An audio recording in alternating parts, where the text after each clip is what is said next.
Charlie Morton with another subpar outing. Is he done with the Birds? And Tyler O'Neill hits the IL in the latest shot to the Orioles. Hello, everybody. I'm Jon Leiberman. This is Orioles Digest. Yes, you can see I won't be shaving until the Orioles get a W on the board, which is going to be hard today against Skubal, the reigning Cy Young Award winner.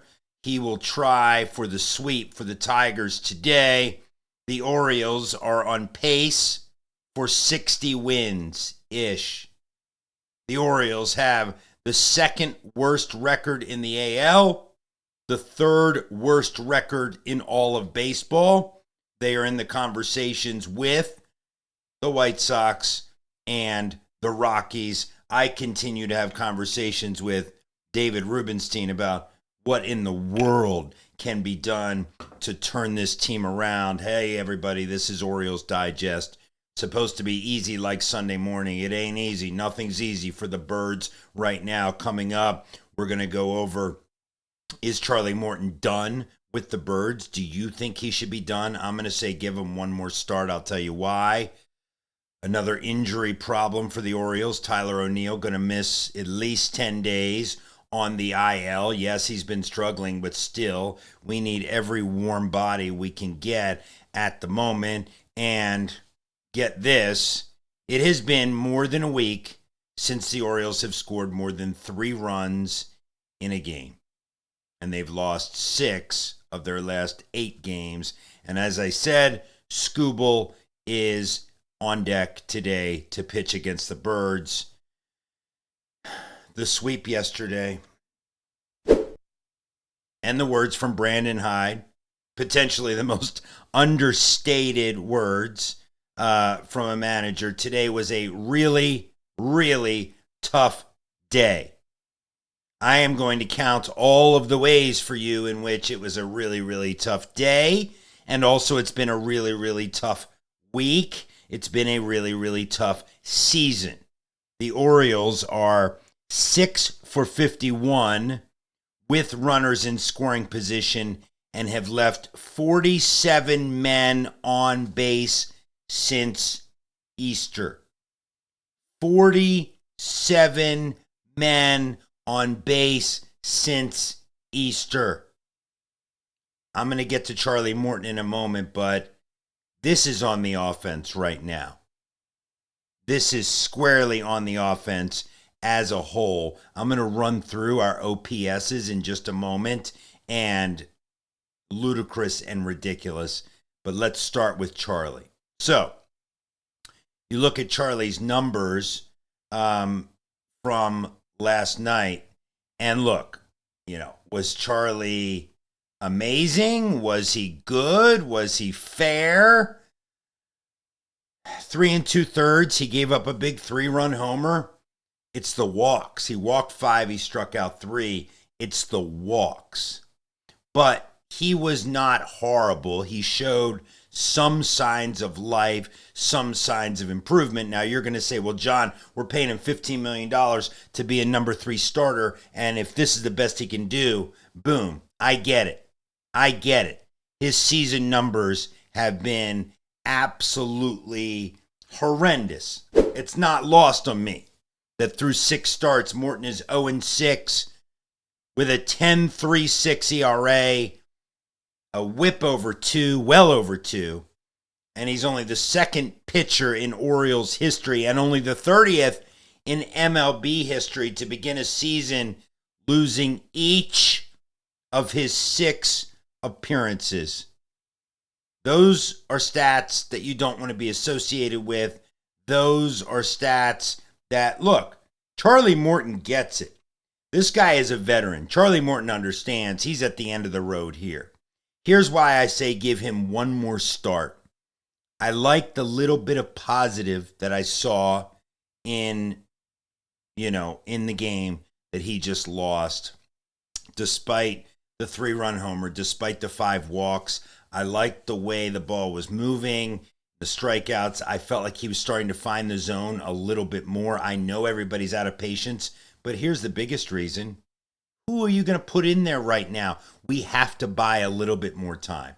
Chances are Charlie Morton is going to be gone in the next few weeks. We can all agree on that unless there's some miraculous turnaround. But for right now, he's about what we got. We hope to have Kyle Gibson back later this week. I have faith that Kyle can give us innings. I had faith that Morton could give us some innings. And then you look kind of another step beyond that, and you just really hope that Zach Eflin by the end of May or so is back. You have Chase McDermott coming back. You have Trevor Rogers coming back. Once these guys are back, you're not going to see Morton in the rotation. But for right now, and everybody's saying, get him out of there, release him, blah, blah. For right now, you tell me in the comments, what would you do? I think you give him one more start and see where the chips fall. Let me tell you what the problem is here. Another problem. I said we were going to count all the ways. Brandon said it was a really, really tough day. I've said it's a really tough week in season. Look at this. Mountcastle is at a 5.66 on base plus slugging. Gunnar, Adley, and Jordan, Heston, and Ramon Laureano are all below 700. Well below the MLB average. You cannot win ball games with OPSs like this, and I haven't even gone down, everything. So you put this along with the fact that we're 6 for 51 with runners in scoring position just in the past week, and we've left 47 men on base since Easter Sunday. You're not going to win games. Even if you pitch really, really well, you have to score some runs. Speaking of scoring runs, and look, it's not lost on me that